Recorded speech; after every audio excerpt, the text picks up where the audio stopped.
Some mysteries are never solved. Some disappearances are never explained. But what if the person who vanishes never truly leaves? This is the terrifying true story of the Vanishing Man. In 1997, a man named David Stone was last seen walking along a deserted highway in Arizona. He was an intelligent, well-respected stockbroker, but in the days leading up to his disappearance, he had been acting strange. Witnesses recall seeing David talking to himself in hushed tones, as if he was arguing with someone who wasn't there. Some even claim he whispered cryptic phrases like, "They're watching me. They know." 2 days later, his car was found abandoned in the middle of the desert. Inside the vehicle, police found his wallet, ID, and an open notebook. On the last page, he had written, "They can't take me if I'm not here." The strange part, no one could confirm if David Stone ever actually existed. His name didn't appear in any government records, no birth certificate, no social security number. It was as if he had lived his entire life as a ghost.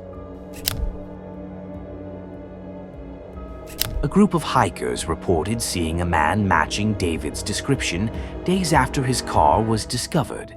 They described him as looking pale and disoriented, wandering barefoot in the desert. One hiker, Lisa Carter, claimed she called out to him, but when he turned to look at her, she felt her entire body freeze. His eyes were completely black. It wasn't the sun playing tricks. His eyes were hollow, empty, and then he just vanished. Authorities searched the area extensively, but no footprints or traces of David were ever found. Years passed and David's case remained a mystery. However, in 2003, a family camping near the same highway reported an unnerving encounter. The father, Greg Thompson, woke up in the middle of the night to a man standing just outside their tent. He described him as looking thin, almost skeletal, with empty eyes. When Greg stepped outside, the man whispered in a dry, cracked voice, "They took me, but I came back." Before Greg could react, the figure disappeared into the darkness. The next morning, Greg searched the area but found no footprints. To this day, no one knows what really happened to David Stone. Some believe he never existed at all, that he was some kind of entity that could appear and disappear at will. Others claim he stumbled into another reality, one that doesn't let its victims leave completely. But one thing is certain, people still report seeing him. Hikers along that Arizona highway still whisper of a pale, barefoot man wandering the desert at night. And if you ever find yourself driving through that lonely stretch of road, pay attention, because if you see him, he might already be watching you. What do you think happened to David Stone? Did he stumble into something we can't understand? Or did something take him? Let me know in the comments below.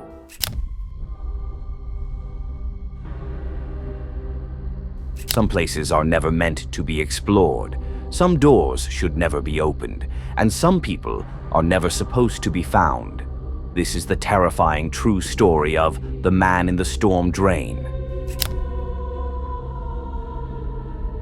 In 2014, a teenager named Ethan Carter lived in a small town in Texas, the kind of town where nothing exciting ever happened, until the night Ethan and his two best friends, Ryan and Jason, decided to explore an old storm drain system that ran beneath their neighborhood. They had heard the stories. Kids at school claimed they'd heard whispers coming from the drains, especially at night. Others swore they'd seen a pair of glowing eyes staring up at them from the grates. But Ethan, he thought it was just a local legend, a ghost story meant to scare little kids. But something about that night felt different. It was a warm summer evening, the air thick and humid. Crickets chirped in the distance as the boys stood at the entrance to the storm drain, their flashlights casting long shadows on the concrete walls. "Let's just go in a little bit," Ryan suggested. They stepped inside. The darkness swallowed them. At first, it was just a normal tunnel, cold, damp, and smelling of mildew. Their footsteps echoed loudly, bouncing off the curved walls.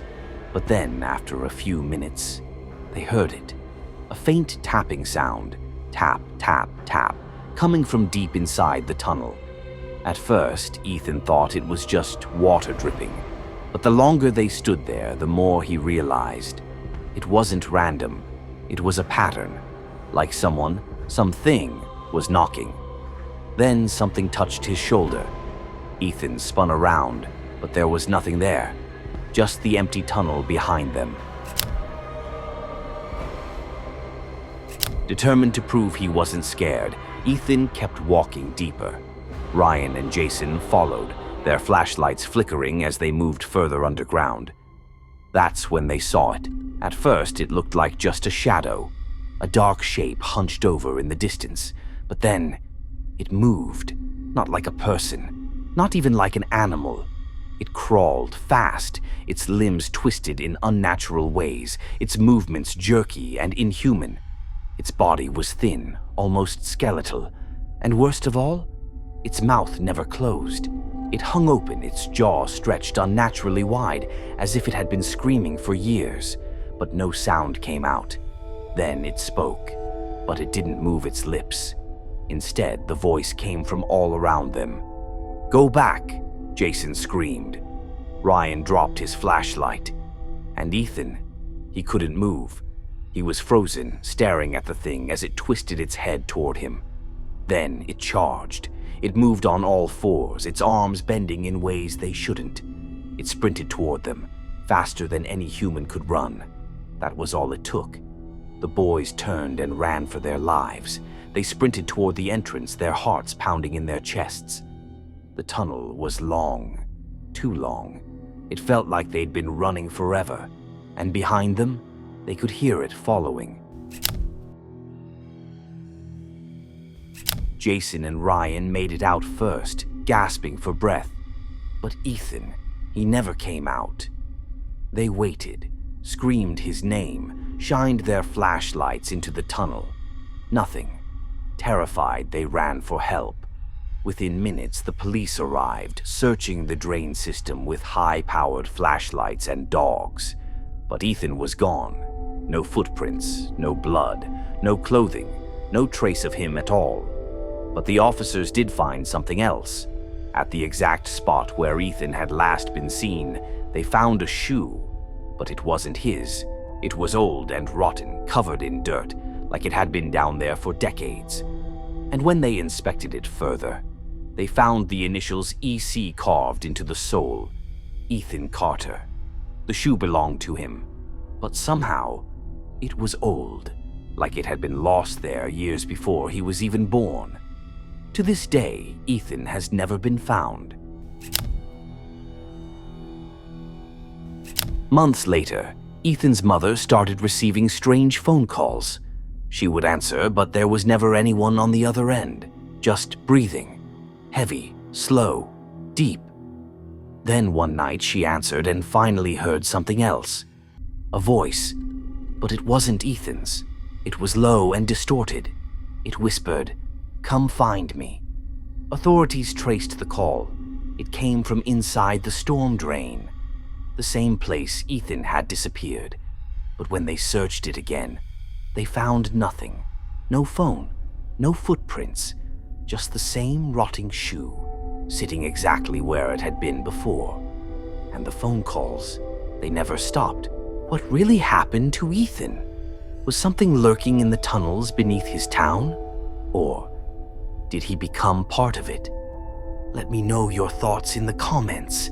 And if you love terrifying true stories, subscribe to Eternal Night for more nightmares.